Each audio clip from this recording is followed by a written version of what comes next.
conversations, meaningful support, lasting connection. Welcome to the Neurodivergent Resource Podcast. Join us. Hi, and welcome to the Neurodivergent Resource Podcast. Today, we are here with our guest of honor, Jeanne Eichler. Did I say that right? Is it Eichler? Okay, good. Eichler, yes. Okay, great. I thought, I had asked you in the past, but it has been a while. So it's so nice to see you today. And today we want to explore more about you, how you got to where you are today, and your accolades, all of those wonderful things. And then, why you're here today and what brought you here as the guest. So thank you so much. Please introduce yourself. Well, first of all, I'd really like to say thank you so much, Sarah Bradford, for agreeing to be the primary host for the INRC podcast. This is our first episode, and it's really exciting to have a podcast. It's the way that people are reached. People really like podcasts. They can listen to them. They can watch them. They can, really just enjoy what they need to hear and easily find things. And I think that's very important. So about me, I've been involved in working with people on the autism spectrum, actually pretty much everything for over 30 years. And it's been quite a ride. I've learned a lot over the process and kind of fell into the autism neurodivergent community when I was working as a volunteer in a home program for the Sunrise program. I was a music therapist. I had a private practice, and somebody made an announcement in church that they needed volunteers to work with their daughter. And I thought it'd be a good learning opportunity. And so my first experience as a professional and as a volunteer was completely nonverbal in a Sunrise playroom. And I learned so much, not only about autism, but about myself and about the people in communities and how important it was. And as a music therapist, I learned a lot about the power of music and how amazing music can be as a medium for communication, something that people can participate in together. Later on, because of my experiences in that playroom and in other playrooms after that, as a professional consultant, I discovered all kinds of things about the sensory system and how sensory processing happens. And it answered so many questions for me that I decided to go off and get a master's in occupational therapy. Worked in that kind of setting across multiple populations, but always with an eye toward mental health and neurodivergence. I really like that sensory integration piece, the fact that the sensory system can really impact people, and the creative arts can really help people when other things can't. It's not the only thing I do, but it's definitely a component in what I do as a clinician. And so I worked in that setting across multiple settings. I was in hospitals and NICUs and nursing homes and in school systems and in private practice and all kinds of things. And now I have been a college professor and a practitioner, but I'm a college professor currently at Augustana University in Sioux Falls, South Dakota.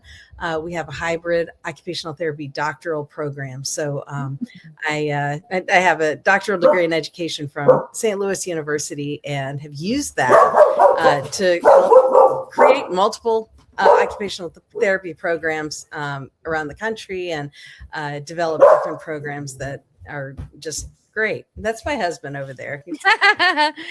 Family's always welcome. We love to be part of the community. Absolutely. Dogs and husband's always welcome, and children. They show up when, once in a while, and we just have to expect that and let that be. That's the beautiful part about a flexible podcast. I guess the INRC community got to meet my husband, or a candidate. There we go. That's important. And my dog. yeah, they're important parts of your life, and we're getting to know you today. So we might have other feline entities in the room as well. That's great.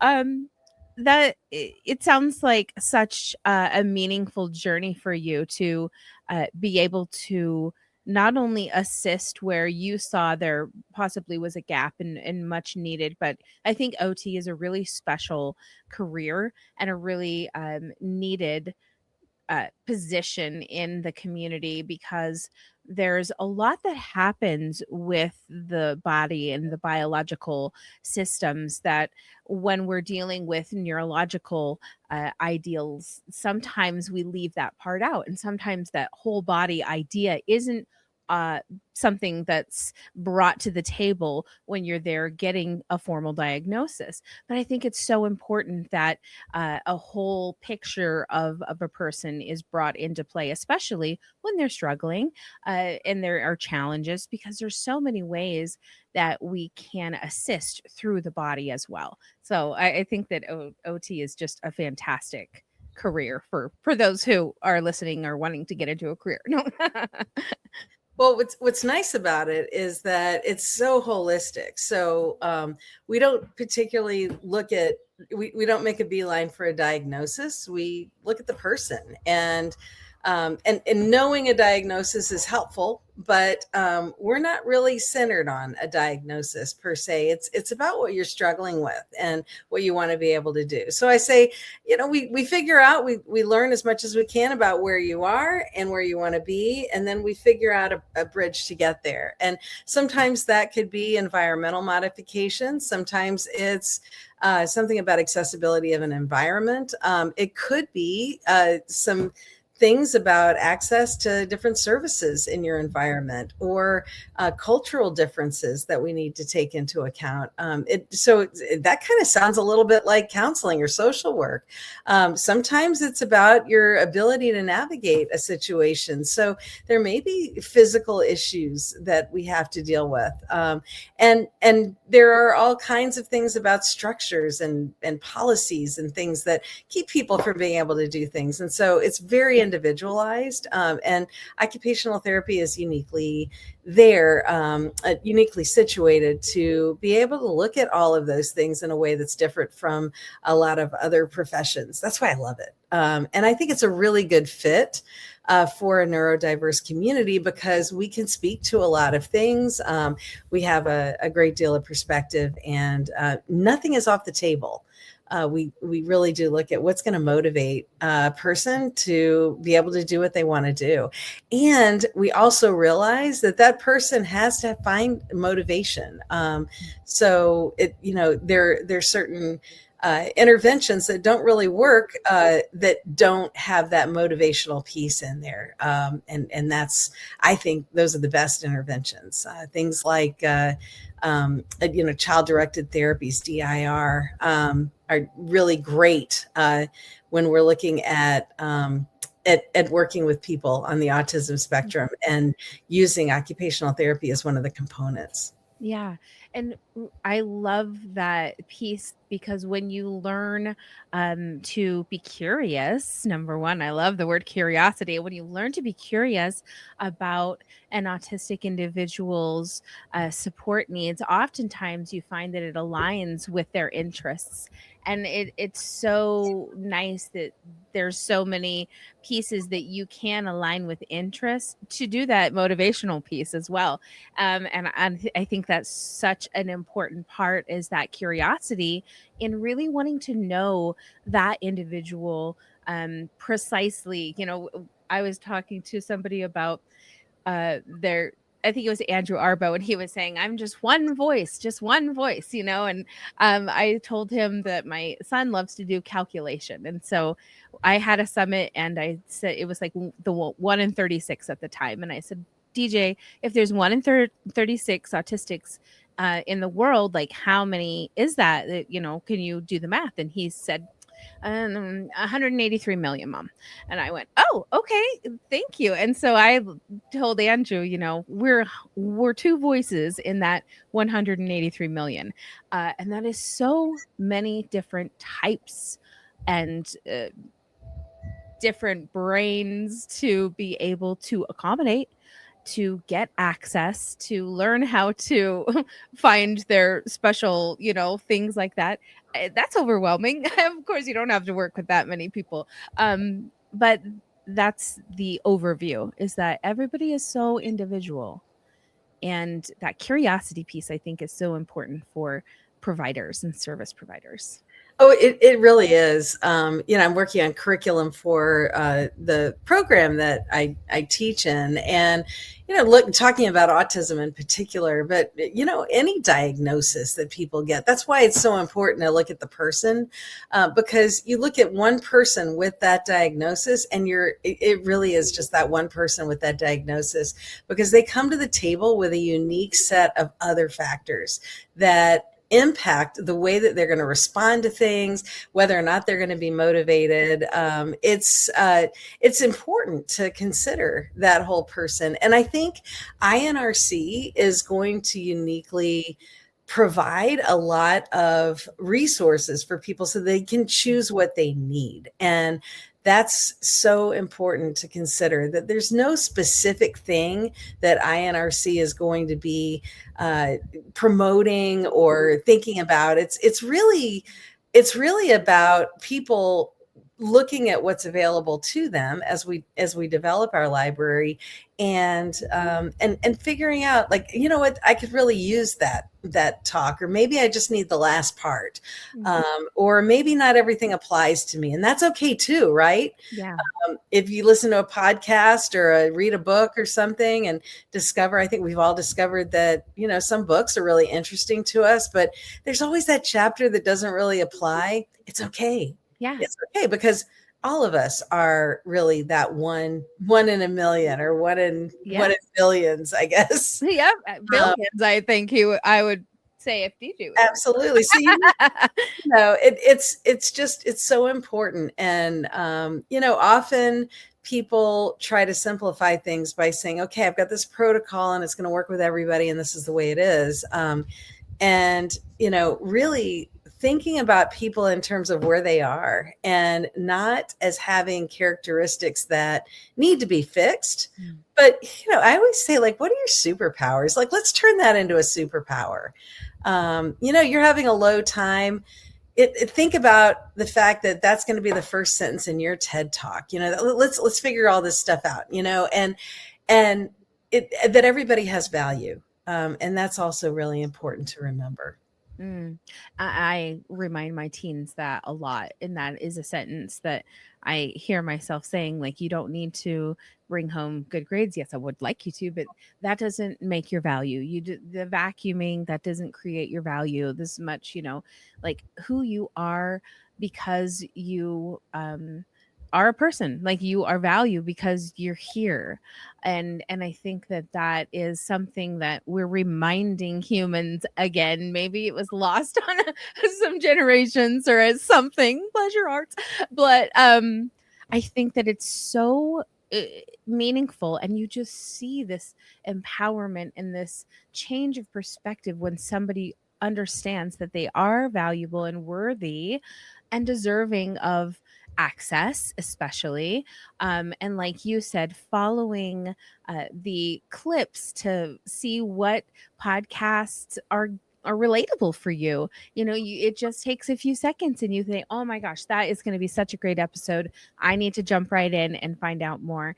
And the more we have these amazing guests of our advisory board and other guests that have been invited to the show, like you said, the resource library will build, and the opportunities for speakers to come and guests, as well as the resources for the families or the individuals or the providers who want to find other collaborations with other companies, with other providers.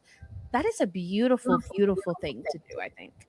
Oh, I absolutely agree. That's a perfect lead in to talking about the mission statement for the INRC. Yes, I love that. Yeah, I think you can pull that up. Dedicated to connecting individuals, families, and professionals in the neurodivergent community with education, resources, and support. So that's the INRC in a nutshell. That is what what we're trying to do. And this podcast, by the way, is not everything, right? This is just one resource that the INRC has.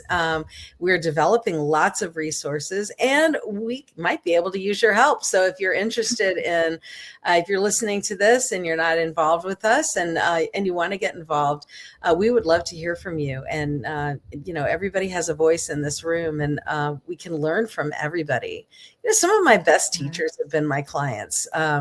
Like people I've worked with in my life. I think if we can't learn from each other, it's a two-way street, and I think one of the things that I love so much about being a clinician is that that there is so much to learn from other people, and we're privy to being a part of people's lives in their most challenging areas, which help to provide a lot of reflection and perspective, and just remind me in so many cases of what the power of being in that kind of a role, but also the vulnerability of being in that kind of a role as well.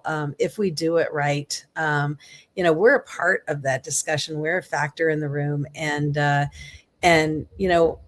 what we do and don't do in those settings is important. So being in tune with the people who we work with is very important. And that's what I see the INRC doing in a bigger sense is that we're providing a lot of things, and we're listening, and we're not making a lot of assumptions, but we're all here in this community. And it's exciting because it's the beginning of the community, and we're building it.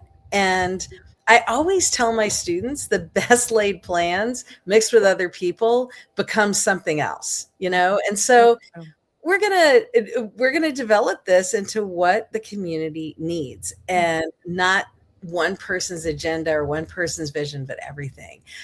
So our mission statement being something that encompasses things like resources, having lots of resources, people to connect to, especially when you're feeling like you have heard all the voices in your space and you might need a different voice, or maybe there are no more voices out there.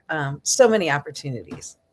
I love that you said that, because I think that more so in the past than now, there were just certain voices that were the experts, if you will, on neurodiversity. And now there is just a plethora of information. Yes, some could say over information. However, I think the opportunity, especially now that the word autism at least has been heard by so many around the globe, not that they understand or that it is now remarkably awareness, but it's a start, and it's somewhere that we can pivot and really build and nurture the idea of what the neurodivergent community means, what it means today, rather than what it meant in the past for those who felt like they had to hide in the shadows in that sense, and really come forth and bring our stories together, because it's in that storytelling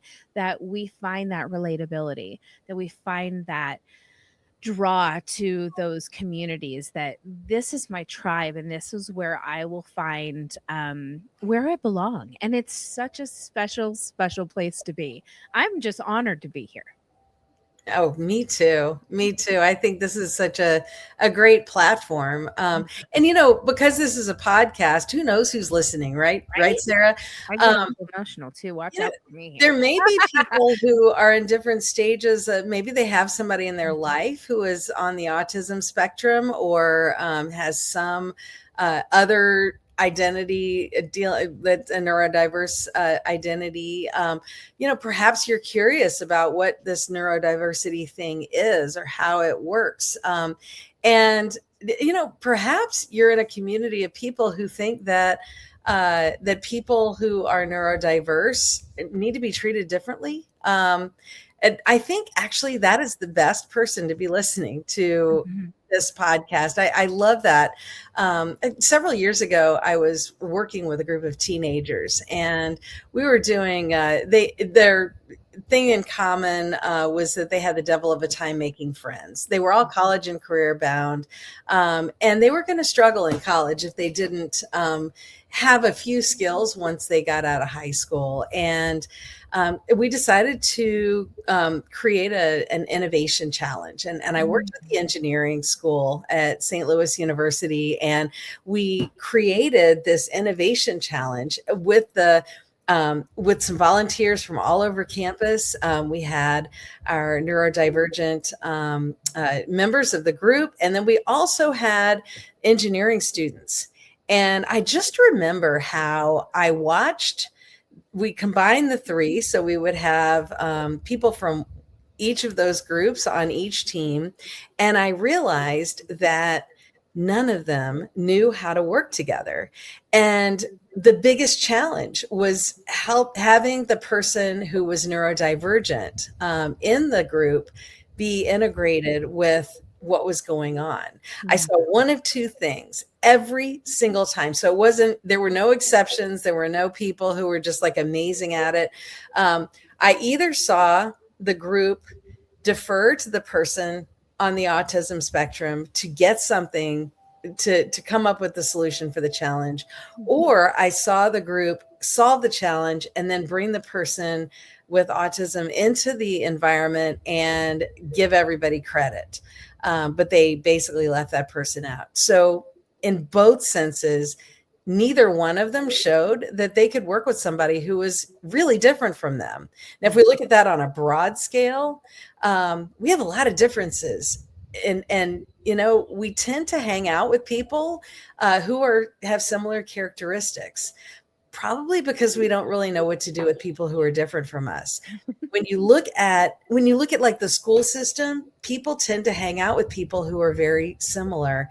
They can be nice, but they don't know how to be friends. So we can start that process really, really early.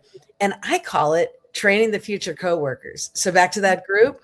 Love that. Stealthily, what happened was I realized that the people on the autism spectrum were perfectly adept at doing these innovation challenges. In fact, their brains were kind of built for it, and so they really enjoyed it. So we actually stealthily created a different and very underground agenda, which was to teach their future coworkers how to manage them, how to work with them. And so those were the people who were the other people in the group. Mm-hmm. And so the goal of the group really did change. We went off to get an NSF grant, working with Dr. Ari Malik at UT Dallas in the engineering program with Microsoft and the Autism Center of Dallas and other people, lots of other groups that were in that vicinity. And it was amazing because the real crux of it was that the engineering students and the engineers needed to know what to do in terms of working as a team. And we worked very hard with them to do that. And they learned a lot. It was eye-opening for them. So I think that's really important. And I think INRC does that. So if you're listening here and you're and you're not really sure what you need to get out of this, part of it is just thinking about how you can learn how to work with people who are different, or be with people who are different, collaborate, live with people who are different from you. It's a skill set. I like to think of a process I do as a 3-tiered system. And I'm coming from both a neurodivergent and mother of neurodivergence. And what I like to think of as the middle ground, I'm in the middle ground now, but there's always going to be someone that is in the place I was before, that I can reach out to, that they can reach up to me, and I can be that person that they look up to. Now that I'm here, I could find somebody on my same level and somebody with my same age group, children, and going through the same thing, so that I can reach out and say, oh my gosh, today, and they would totally get it. And then there's those people that are going to be in the future, those adults that have transitioned, those, mothers or coworkers that have already learned how to work with adults or anyone that needs assistance. And it's there that you get the knowledge to move to the next level. And it's always, I think it's just this beautiful system that people should take advantage of more in the community. Right, absolutely. I mean, what a beautiful world it would be, right? Yeah.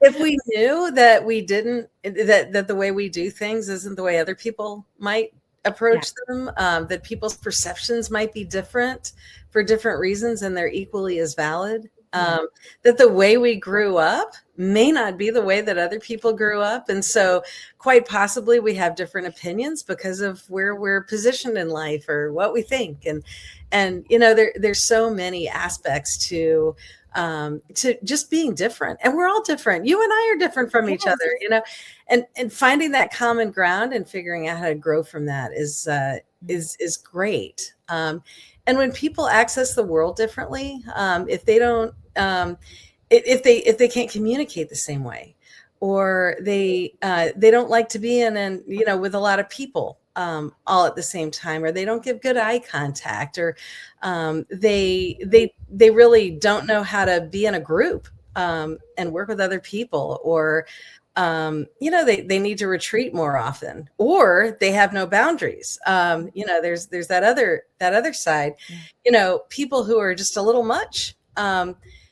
We've got all of that. And frankly, all of it can be really beautiful and it can be really annoying. And chaos and beauty. Right. But it's okay. Just being okay with that, and let's just learn about it. And that's what we do here on this podcast, is learn more, right? And get these perspectives and, really kind of hear about other people's experiences and go, wow, that's different. I never thought about it that way. It's so beautiful too. And I think that a person's living experience, one who can relate to that, can really find so much inner peace. They can find a move forward. They can find someone to reach out to personally. And if you are a neurodivergent individual and you would like to be a part of the INRC, please reach out to us. Absolutely. I'm going to put the website. I'm going to actually have you give your website while I type out this other one so that we can be in line here. Right. So I work with people who are transitioning into college and career. That is the population that I work with. I've worked with lots of different populations, which means that I have lots of friends in the OT communities as well as in parallel fields and things. And so that really helps, I think, in informing my practice and the practice of other people. We do work a lot together. But my website is otoncampus.com. And I am in private practice. I'm also a college professor, as I said before, and I teach in an occupational therapy doctoral program. So two different things. I do work with college students, sometimes right on their campuses. We're unique in that we can go to wherever people are, and I like that. Yeah, I really like that. And what's also really great about it is that you don't have to be in therapy forever. Have you ever noticed, some people are just in therapy all the time? Yeah. You don't have, no, I couldn't agree more. That is such a great thing about that, is that you learn to have life skills to navigate and to move forth, and you don't have to. Yeah. No, you can seek help when you need it. And typically, you get a good OT who can work with you. If you're a college student or you're entering your career and you really don't know how to navigate that environment, or if you have gotten into, if you're a boss, maybe you're listening to this because you're really, you're really curious about the new people you just hired, or somebody who you're working with. There are lots of things that you can do to make that environment or look at that environment. And perhaps that's another conversation that we can have about, really just sort of making sure that that you look at the cultures and different aspects of your organizations and things, and try to figure out, like, what is it that may not be accessible to that person? Why are they struggling, or why am I struggling in this environment? It's pretty interesting. So yeah, OTs, we can do a lot of different things, and just like autism, you see one person with autism, you've met one person with autism. One OT session it is not the same as any other. It's really based on what people have, and so what do you need at that time? And that is otoncampus.com if you'd like to get a hold of Jeanne. And if you want to reach out to the show, you can reach out to neurodiversityrc@gmail.com. And you can get a hold of us for any reason you'd like to. If you want to be a guest, if you're interested in finding out more about the organization itself, it is the International Neurodiversity Resource Center. And of course, this is the Neurodivergent Resource Podcast. And we've had such a wonderful conversation and meeting Jeanne today and getting to know more about the organization itself.